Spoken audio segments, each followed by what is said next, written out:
Olá, estamos iniciando mais uma edição do programa Conecta, diretamente aqui da Assembleia Legislativa, ao vivo de Florianópolis, do Palácio Barriga Verde.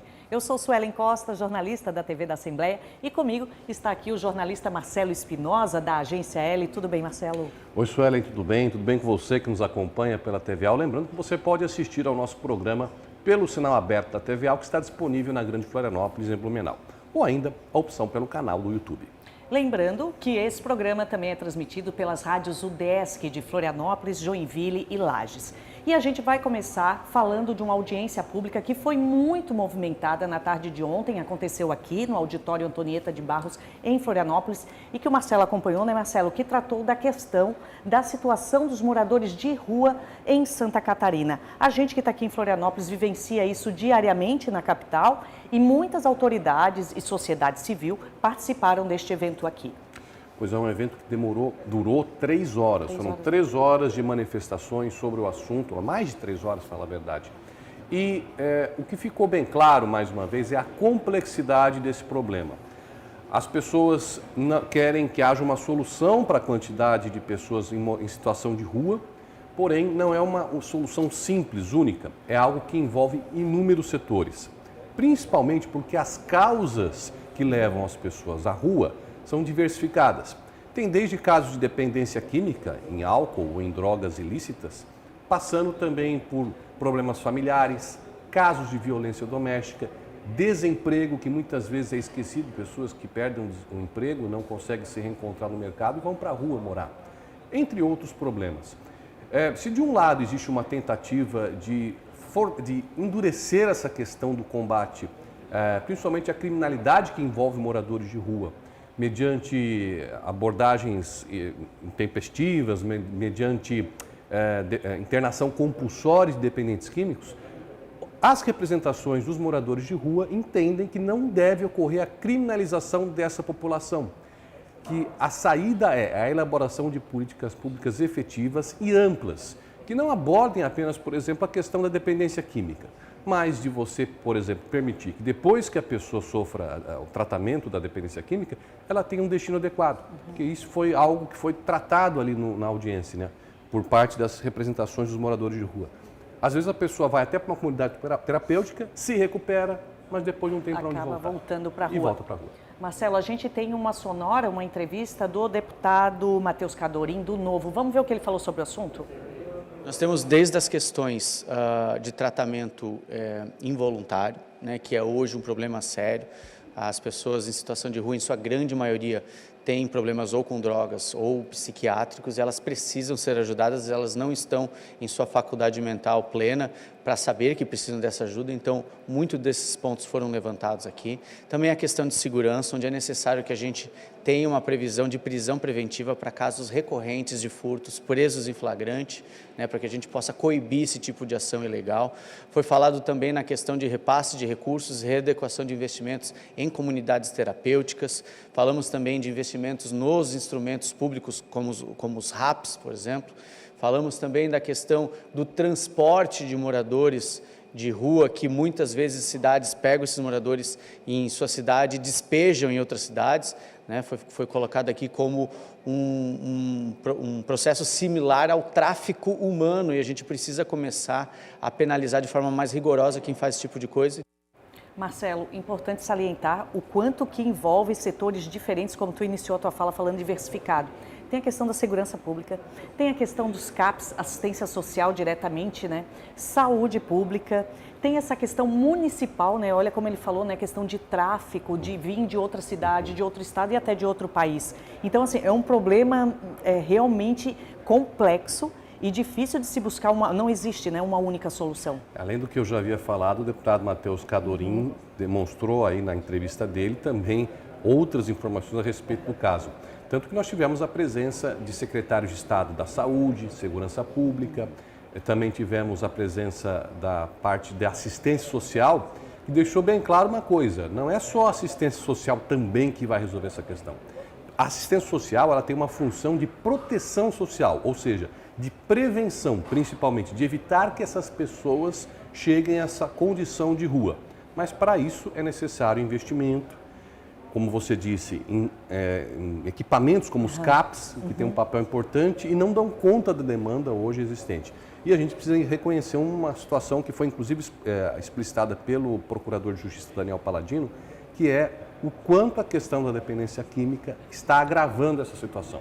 Porque aí foi o que o deputado disse, as pessoas que estão com dependência química, a maioria delas não tem consciência que precisa de um tratamento. Não estão plenas das suas faculdades mentais. E aí cria-se um impasse, porque se de um lado a legislação atual não permite que elas sejam compulsoriamente levadas a um tratamento, da situação como elas estão hoje também não dá para ficar. Isso é algo que as pessoas estão meio que concordando, vamos dizer assim.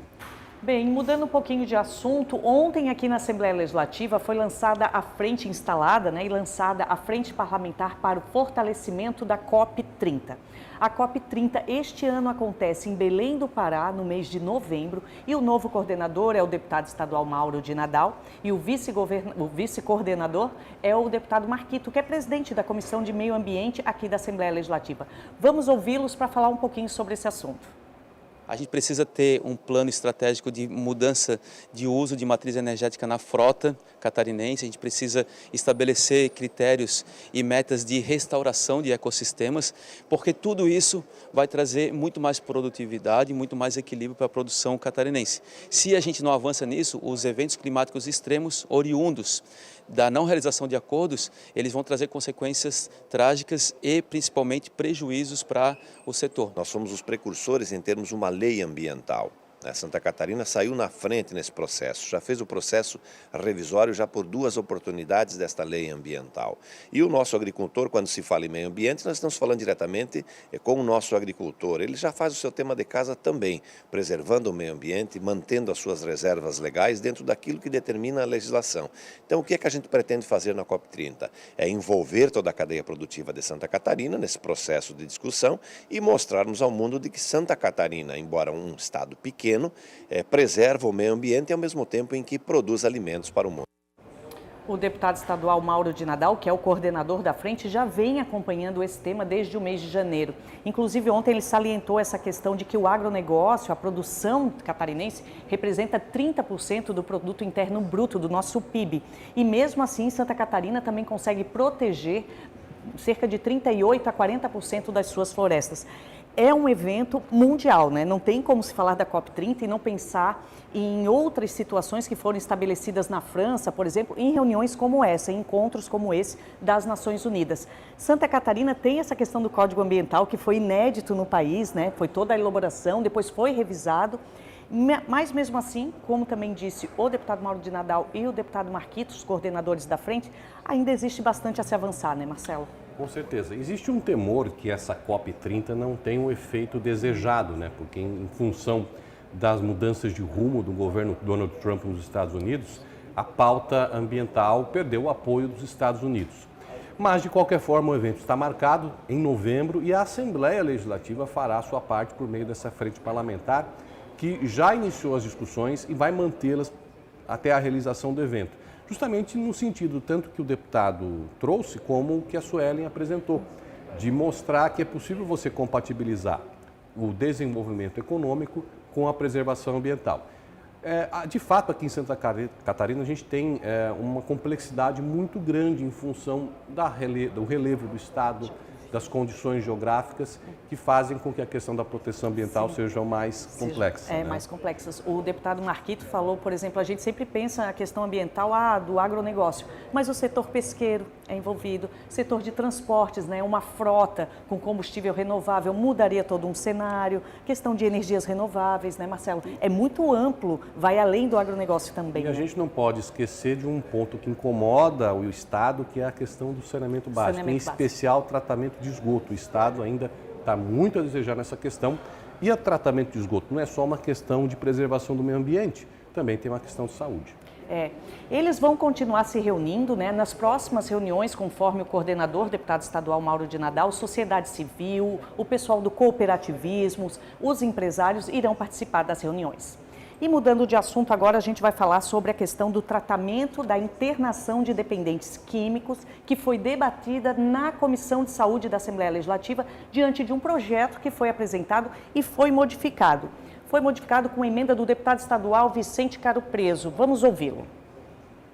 Uma matéria estadual que foi criada, uma lei aprovada na Comissão de Saúde, que vem já de tempo passando por algumas comissões e através de diligências para vários setores da administração pública. Realmente, quando se pensa numa internação involuntária, tem que se seguir uma norma que já existe, nacional, federal, e nós temos que obedecer a essa legislação para e passe, senão dá problemas legais para quem faz uma internação involuntária, né? Eu incluí a segurança pública dentro do projeto de lei porque frequentemente os policiais e os agentes de segurança pública é que resolvem os problemas, que pedem para o profissional psiquiatra ou o profissional da área da saúde que proceda à internação involuntária, ouvido que seja a pessoa ou os familiares, enfim. Lembrando que o autor original deste projeto é o deputado estadual Ivan Nates. O deputado Dr. Vicente Caro Preso, que é médico neurologista e atua nessa área da saúde, fez essa emenda incluindo algumas questões, entre elas o envolvimento da segurança pública nesta ação de involuntário. É muito delicado esse tema, né, Marcelo? Porque, assim, às vezes o familiar quer, mas a pessoa não quer, às vezes o familiar não tem acesso, e daí o agente de segurança pública fica com essa responsabilidade, sendo que ele não tem ali o histórico daquele possível paciente. É bastante delicada essa questão, né? Tem a ver, inclusive, com o que a gente discutiu no começo do programa, a questão da situação dos moradores de rua. Porque uma das saídas que as pessoas entendem que resolverá, ou atenuará o problema dos moradores de rua é a internação compulsória daqueles que são dependentes químicos. Só que, como nós já dissemos, existe uma legislação federal que praticamente proíbe que isso ocorra. O deputado Dr. Vicente Caro Preso, na sua entrevista, disse que o projeto de lei que foi apresentado pelo deputado Ivan Nates passou por essa emenda que alterou trechos do projeto, justamente visando que haja aí a incorporação dessa legislação federal, porque senão você cria um conflito. Cria um conflito legal e daí acaba se discutindo, mas não se efetivando na prática, né? E a lei acaba caindo meio que sendo inócua, vamos dizer assim. Não consegue ser mas fechada. a discussão é muito válida e esse assunto certamente vai render muito debate, não só aqui, mas no Brasil todo, porque a gente vê outras assembleias e prefeituras também apresentando projetos de lei nesse sentido. Os deputados são reflexos do que acontece nos municípios, né? Na verdade, os prefeitos, os vereadores, a comunidade traz essa demanda e chega um momento que a Assembleia é obrigada a participar e interagir junto para tentar buscar uma solução. E o aumento no número de moradores de ruas é visível, né, Marcelo? Bastante. A gente que vive aqui em Florianópolis percebe que esse é um problema muito grande nas cidades maiores. Mas existe uma preocupação de que isso migre para centros menores, porque existe ao mesmo tempo a questão da falta de condição dessa pessoa de sustentar, atrelada à dependência química, que antes parecia restrita apenas às cidades maiores, mas a questão da droga também já chegou nos municípios menores. E agora vamos falar das participações nas redes sociais. Quem vem aqui conosco é a Giovana Alencar, nossa colega jornalista aqui. Bom dia, Giovana. Olá, tudo bem? Olá, Su. Olá, Marcelo. Olá para você que está acompanhando o Conecta. O nosso quadro Deputado nas Redes vai continuar esse debate sobre saúde mental.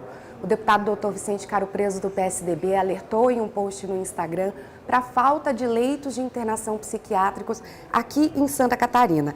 Um dos pontos levantados no post é o aumento expressivo no número de dependentes químicos e o fato de que a abstinência muitas vezes leva o indivíduo a precisar de internação. O parlamentar destacou ainda que levou a situação das faltas de vagas nas internações psiquiátricas para a Secretaria de Estado da Saúde, que por sua vez apresentou medidas para mitigar esse problema.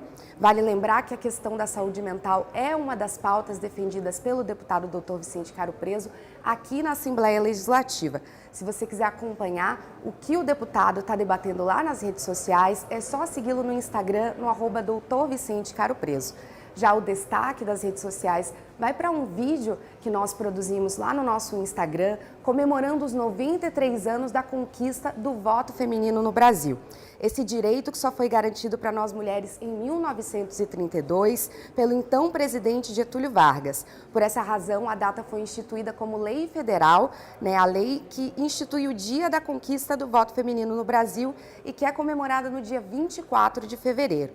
Lembrando que para ficar por dentro de tudo que acontece aqui no Parlamento Catarinense, basta nos seguir no nosso Instagram, no @AssembleiaSC, e acompanhar também algumas curiosidades sobre a política catarinense. Volto com vocês. Obrigada, Giovana. Bom trabalho aí. A sessão já está quase começando, os deputados já estão se movimentando. A Giovana, o Marcelo, o pessoal da agência vai estar todo aqui acompanhando o que acontece nessa sessão de hoje. Mas antes de iniciarmos a sessão ao vivo, vamos falar do encontro da bancada do Sul, que aconteceu ontem. O presidente da Assembleia, deputado estadual Júlio Garcia, do PSD, conversou e também destacou ali prioridades desta bancada, deste colegiado que defende a região sul. Vamos ouvi-lo. A gente tem muitos assuntos para deliberar quanto às grandes obras do Sul. A bancada sempre regional defendeu esses modais necessários para o desenvolvimento do sul catarinense. Aqui eu exemplifico a redragagem do Rio Tubarão, que a bancada já aportou recursos para o projeto dessa área, dessa obra na área portuária de Laguna. A questão da celeridade da obra da SC-108, que é o novo anel viário de Criciúma, a continuidade da segunda parte da ligação entre Sara e Criciúma, a revitalização da SC-370 que liga até Braço Norte. Nós vamos ouvir as demandas da bancada, ouvir as prioridades da região e a partir daí começar a trabalhar. Eu acho que as bancadas regionais são um instrumento extraordinário de trabalho para a Assembleia Legislativa, uma ferramenta que aproxima a Assembleia da sociedade e é assim que nós vamos trabalhar nesse biênio. Nós ouvimos os deputados estaduais Pepe Colasso e também o deputado estadual Júlio Garcia, presidente da Assembleia Legislativa de Santa Catarina. E vamos encerrando a edição do Conecta de hoje, porque você fica ao vivo com a sessão ordinária desta quinta-feira. Até mais!